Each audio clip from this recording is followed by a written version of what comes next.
এই ধরনের used iPhone যারা ইউজড ভেবে কিনেন এগুলো আসলে ইউজড না, কারণ বাংলাদেশে এই ধরনের ইউজড বলে যেগুলো সেল হয় ম্যাক্সিমামগুলাই রিফাবলিশড। এবং আমার হাতের এই 15 প্রোটা দেখেন যে একদমই ফ্রেশ মনে হচ্ছে, বাট এটাও একটা রিফাবলিশড আইফোন। কীভাবে চিনবেন সেটা আমি আপনাদেরকে একটু দেখাচ্ছি। জাস্ট এটা দিয়ে পোর্ট্রেট তুলি, এটার মধ্যে কিন্তু 3x একটা টেলিফোটো লেন্স রয়েছে, যেটা দিয়ে অনেক সুন্দর পোর্ট্রেট আসার কথা এবং ডিজিটালি কিন্তু 5x পর্যন্ত জুম করা যায়। জাস্ট আমরা 3xে গেলাম। এখন যদি একটা পোর্ট্রেট তুলি তাহলে আপনারা বুঝতে পারবেন যে কেমন পোর্ট্রেট ওঠে।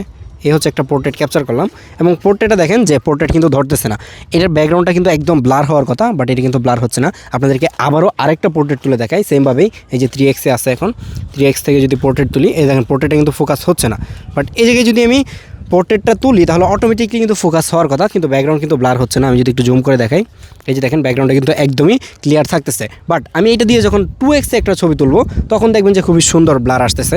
এই যে 2xে এখন একটা পোর্ট্রেট তুললাম, খুব ভালো ফোকাস কিন্তু আসে নাই, কিন্তু পরবর্তীতে আইফোন অটোমেটিকলি কিন্তু এটা ফোকাস করে নিছে। এই যে দেখেন যে সুন্দর ফোকাস করে নিছে।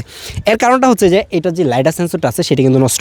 লাইডার সেন্সর কোনটা? এই যে দেখেন 3টা লেন্সের পরে আরেকটা মানে কালো একটা ডটের মতো থাকে, এটা কি লাইডার সেন্সর বলে। আমি আগের অনেকগুলো ভিডিওতে বলছি যে এই মুহূর্তে বাংলাদেশে প্রচুর পরিমাণে লাইডার সেন্সর নষ্টওয়ালা ফোন কিন্তু সেল হচ্ছে, যার কারণে যারা ইউজড মার্কেট থেকে এরকম আইফোন কিনবেন একটু দেখে শুনে বুঝে কিনা ট্রাই করবেন, নাহলে আপনার কষ্টের জমানো টাকা দিয়ে সেই শখের ফোনটা শখের থাকবে না, সেটা মানে আবারও বিক্রি করা লাগবে, আবারও কিন্তু লস করতে হবে।